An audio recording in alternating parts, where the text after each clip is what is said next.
नमस्कार दोस्तों, मैं सोनिया जिंगालिया स्वागत करती हूँ आप सभी का मेरे YouTube चैनल यस योग नो रोड में। दोस्तों, आज की वीडियो का टॉपिक होगा शायटिका के दर्द से छुटकारा पाने के लिए कौन कौन से आसन हमें करने चाहिए। तो दोस्तों, वीडियो के अंत में अगर आपको मेरी वीडियो पसंद आए तो सब्सक्राइब कीजिएगा मेरे YouTube चैनल को, लाइक कीजिएगा वीडियो को और बेल के बटन को प्रेस कीजिएगा। तो दोस्तों, सबसे पहले तो हम ये जानते हैं कि शायटिका का पेन होता क्या है, क्यों होता है और इसे हमें क्या खाना चाहिए और क्या छोड़ना चाहिए जो इस दर्द से हमें छुटकारा दे। तो दोस्तों, सबसे पहले समझते हैं कि शायटिका का दर्द क्या है। ये दर्द सिर्फ पैर का ही दर्द नहीं है, इस दर्द की जड़ हमारी रीढ़ की हड्डी से जुड़ी हुई है, जो हमारे L4, 5 और S1 से शुरू होती है। दोस्तों, हमारी रीढ़ की हड्डी छोटे छोटे ब्लॉक्स से मिलकर के बनी है और इन ब्लॉक्स के बीच में जो स्पेस बना होता है, सपोज अगर ये हमारा ब्लॉक है रीढ़ की हड्डी का, तो इसके ऊपर जो दूसरा ब्लॉक बना होता है उसके बीच में जो स्पेस होता है उसे हम कार्टिलेज या डिस्क कहते हैं। जब ये डिस्क किसी भी वजह से अपनी जगह से हिल जाती है या उसमें स्वेलिंग हो जाती है, तब उस पॉइंट पर आकर के पेन होना शुरू होता है। और कई बार जब उस डिस्क में स्वेलिंग आ जाती है, उस स्वेलिंग की वजह से जो हमारी शायटिका की नस है वो जब प्रेस होकर के दबना शुरू हो जाती है, तब वो हमारे पूरे पैर में दर्द करना शुरू कर देती है। जहां से वो नस दबना शुरू होती है, क्योंकि उसका स्टार्टिंग पॉइंट तो वही है डिस्क, जब वो डिस्क के स्वेलिंग करने से वो प्रेस हो गई और फिर वो नस जहां जहां हमारे पैर से टच होते हुए कुले, थाई, नी के पीछे काफ मसल और वो हील तक आते आते हमारा पूरा पैर दर्द से भर देती है। तो दोस्तों, क्वेश्चन ये आता है कि नस वो डिस्क कैसे अपनी जगह से हट जाती है और वो क्यों फिर नस को ब्लॉक कर देती है या फिर उसको प्रेस करना शुरू कर देती है। ये डिपेंड कर जाता है हमारी एक्टिविटी पर। अगर हमने शारीरिक श्रम या फिर फिजिकली एक्टिविटी अगर हम कहें हमने ज्यादा कर लिया, हमने बहुत झटके के साथ कुछ भारी सामान उठा लिया या फिर हमने भारी सामान बहुत देर तक उठाकर रखा और अपनी कमर का हमने ध्यान नहीं रखा, गलत पोस्चर की वजह से या झटके से हम फिसल गए, गिर गए, जिस वजह से हमारी कमर प्रेस हो गई, लोअर पार्ट, लंबा पार्ट जिसको हम कहते हैं, उस वजह से हमारी बैक से लेकर के पैर में दर्द शुरू हो जाता है। और दोस्तों, शायटिका का पेन किसी भी लेग में हो सकता है, कंपलसरी नहीं है कि ये दर्द सिर्फ राइट लेग में होता है या फिर लेफ्ट लेग में होता है। तो दोस्तों, आइए अब समझते हैं कि हमें क्या खाना चाहिए क्या नहीं। जब हमारी बैक में चोट आ गई है या डिस्क में प्रॉब्लम शुरू हो गई है, उस प्रॉब्लम का सबसे बेस रीजन बन जाता है स्वेलिंग। तो हमें लहसुन जो हम नॉर्मल सब्जियों में खाते हैं उसे हम कच्चा भी खाते हैं, आप उसको गर्म दूध में पका करके छोटा छोटा पीस करके या उसको कूट करके दूध में पका करके पीजिए, जिससे कि आपकी डिस्क में स्वेलिंग ना बन पाए। दूसरा, हम जो येलो कलर का आपका मेथी दाना होता है, मेथी दाना जो शुगर में भी हम लोग खाते हैं, आप उसको रात को 1 चम्मच दाने को 1 कटोरी पानी में भिगो करके रखिए और सुबह उसको उबालकर छानकर ठंडा करके पीजिए, जो आपकी स्वेलिंग भी नहीं होने देगा बॉडी की किसी भी नस में, या फिर हम ये भी कहें कि वो शुगर में भी काम करता है। तो एक दवा से आपको 2 फायदे मिल रहे हैं। आप वो पानी पीजिए, साथ के साथ बादी का कोई भी खाना मत खाइए। अब बादी का खाना जो भी हम खाते हैं जिससे कि आपको गैस बनती है, आपको वो खाना छोड़ना होगा, जिसमें हम पनीर, मटर, चना, गोभी, हम ये सब चीजें काउंट करते हैं। और भी बहुत सारी चीजें हैं जिससे आपके बॉडी में गैस बनती है। तो आइए अब समझते हैं कि इस प्रॉब्लम से निजात पाने के लिए हमें कौन कौन से आसन करने चाहिए। दोस्तों, मैं जो भी आसन आपको करके दिखाऊंगी, मैं 3 से 5 की काउंटिंग में करूंगी, लेकिन जब आप करेंगे तो आप कम से कम 20 की काउंटिंग और 10 सेकंड या 5 सेकंड होल्ड करते हुए कीजिएगा। सबसे पहले हम करते हैं कैट पोस्चर। कैट पोस्चर में इस तरीके से आकर आप चाहे तो अपने पैरों को टोपर भी रख सकते हैं या फिर फ्लैट करके। इसमें आपकी कलाई और कंधे की सीध एक होनी चाहिए। सांस लेते हुए कमर को ऊपर की तरफ खींचना है और होल्ड नहीं करना है।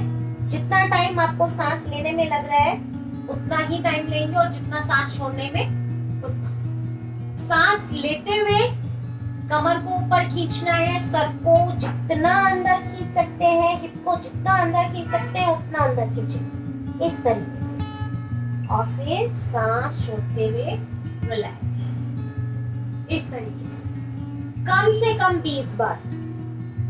मैक्सिमम में आप 30 कर सकते हैं, 40 कर सकते हैं। कोशिश कीजिए कि दिन में कम से कम 2 बार तो ये एक्सरसाइज आप रिपीट करें। इसके बाद हम जमीन पर पेट के बल लेट जाएंगे और भुजंगासन वाली पोजीशन में आएंगे, बट कमर का ख्याल रखते हुए आपको भुजंगासन करना है। इस तरीके से आएंगे, सांस लेते हुए ऊपर उठना है और ज्यादा ऊपर नहीं उठना है। अपने कमर का ख्याल रखते हुए आप सिर्फ कोहनियों पर आएंगे और 5-5 सेकंड होल्ड करते हुए नॉर्मल सांस के साथ फिर वापस सांस छोड़ते हुए नीचे, फिर सांस लेते हुए ऊपर। ध्यान रखेंगे कि आपके पैरों की एड़ियां और पंजे आपस में मिले हुए रहें इस तरीके से। फिर सांस छोड़ते हुए नीचे,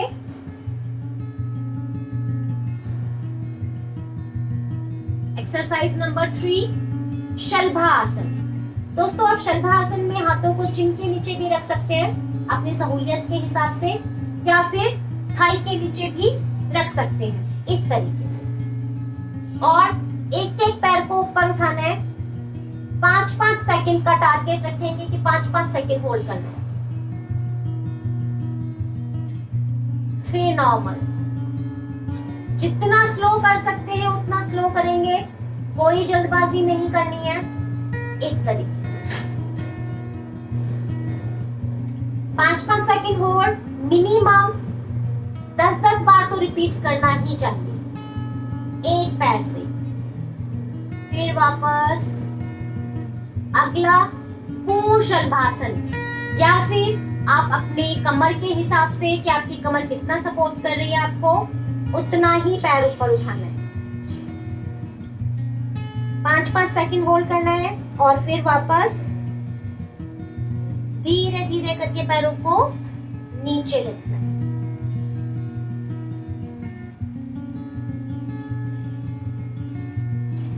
अगली एक्सरसाइज पर आएंगे मकर चलासन। मकर चलासन में भी एड़ी पंजा मिलाकर के रखना है। दोनों हाथों को कोहनियों पर लाकर रखना है और हथेलियों पर अपनी चिन को टच करते हुए, और फिर धीरे धीरे अपनी कोहनियों को आगे बढ़ाते हुए इस तरीके से आगे बढ़ना है। आप जितना ज्यादा आगे बढ़ सकते हैं उतना ज्यादा बढ़ें। फिर वापस धीरे धीरे ऐसे नॉर्मल सांस रखना है। सांस बहुत तेज या धीरे नहीं करनी आपको इस तरह। और जितना ज्यादा स्लो आप करेंगे उतना स्लो कर सकते हैं।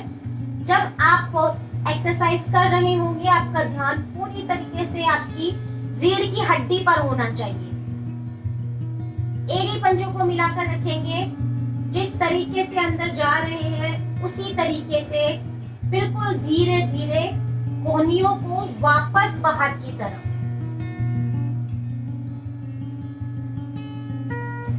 तब तक हाथों को आगे बढ़ाएंगे जब तक आपकी गर्दन कंधों पर ना आ जाए, बिल्कुल सर ऊपर की तरफ ना उठ जाए। ऐसे रिलैक्स। कुछ सेकंड का ब्रेक लेंगे। कुछ सेकंड के ब्रेक के बाद फिर वापस धनुरासन। अगला आसन धनुरासन। दोस्तों जो लोग आसानी से कर सकते हैं, पैरों को पकड़ पा रहे हैं वो करेंगे, बट ज्यादा जोर जबरदस्ती नहीं। जो पूरे तरीके से नहीं कर पाते हैं वो सिर्फ पैरों को खींचे इस तरीके से, चेस्ट को जमीन पर ही रखिए, और जो कर सकते हैं वो चेस्ट को भी ऊपर उठा दें और इस तरीके से। कुछ सेकंड होल्ड के बाद फिर वापस धीरे धीरे करके रिलैक्स वाली पोजीशन में।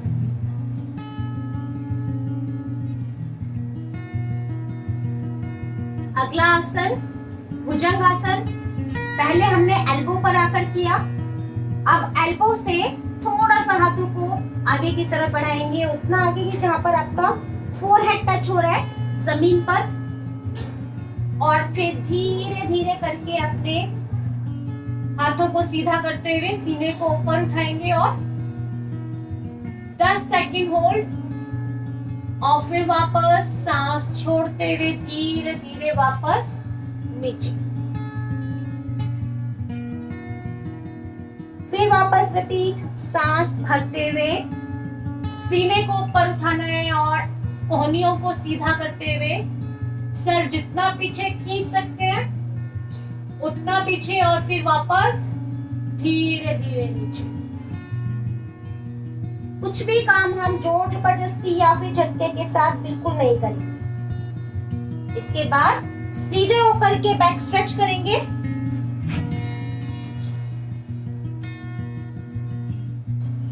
दोनों हाथ साइड में खोलेंगे, एक पैर सीधा रखेंगे, एक नी को बैंड करते हुए कमर को ट्विस्ट।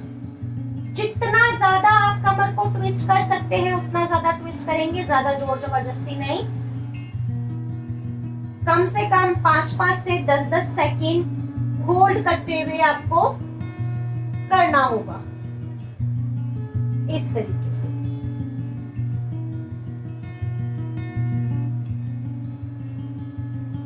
तो दोस्तों आज की वीडियो में हम इतना ही करेंगे।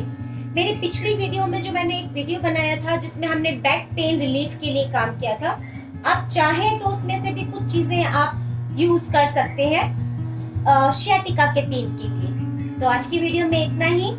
स्वस्थ रहिए, खुश रहिए, घर पर रहिए। फिर मिलेंगे मेरी अगली वीडियो में। तब तक के लिए धन्यवाद।